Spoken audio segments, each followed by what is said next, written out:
All right. Welcome back, everyone, for another deep dive. Today we are tackling something that seems like it should be pretty basic, Sure. but turns out it's actually pretty nuanced. A listener wrote in and basically said, hey, I want to know how to, really protect my debit card. Mm. And I thought, yeah, okay, that's a good one because we all use our debit cards for, everything. Oh, I yeah. mean, groceries, online shopping. Absolutely. Yeah, for sure. So let's dive in. I'm ready. Mm. What do we need to know? So you probably already take some precautions with your debit card, Oh, yeah, definitely. but there's actually a lot more to think about than just, you know, keeping your PIN safe. Okay. All right. I'm all ears. Yeah. What else should we be considering? Well, think about it like this. Protecting your debit card is kind of like building a fortress, Okay. and it all starts with a strong foundation, which in this case means physical security. Okay. Even something as simple as like where you keep your card can make a big difference. It's true. Like if you've got your card just kind of loose in your bag, that's basically an open invitation for someone to snatch it. Yeah. No, that makes sense. And actually, I've always been a little curious about those wallets, the RFID blocking ones. Uh-huh. Are those actually worth it, or is that just like a gimmick? That's a great question. So, those RFID chips in our cards, the ones that let us do like contactless payments? Yeah, yeah. Super convenient, right? Oh, yeah, I love those. But they actually use radio waves to work.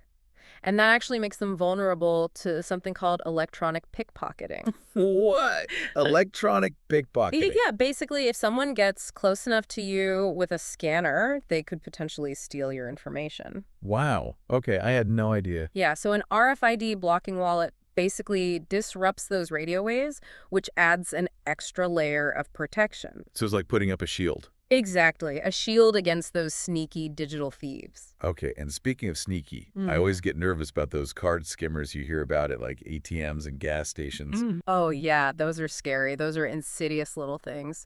So basically, skimmers are devices criminals attach to card readers Right. to steal your information. They're really good at hiding them, so you have to be super careful. So, what are some things we can look out for? Well, first off, always give the card reader a little wiggle before you use it. Yeah. If it feels loose or if anything looks off, like if it's a different color or there's like weird tape or something, don't use it. Oh, okay. Just find another machine. All right, good to know. And of course, always cover your hand when you're entering your PIN. Oh, yeah, that's just basic, right? Mm-hmm. But it's easy to forget.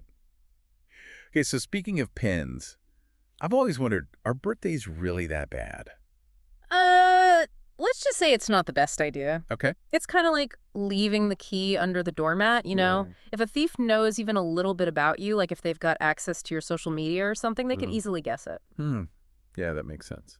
The best PIN is like a random combination of numbers, something that you can remember but no one else could guess. Okay, so like that string of numbers from my childhood address. Exactly, something unique to you. Got it.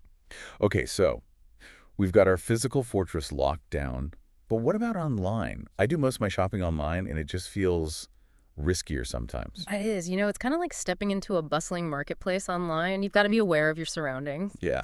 Always look for the HTTPS in the website address. Oh, yeah, okay. And that little padlock icon in your browser's address bar. Right. The S in HTTPS stands for secure. Okay. It means your information is encrypted. That's a good reminder. I got to admit, I don't always pay attention to that. What are some other red flags we should watch out for?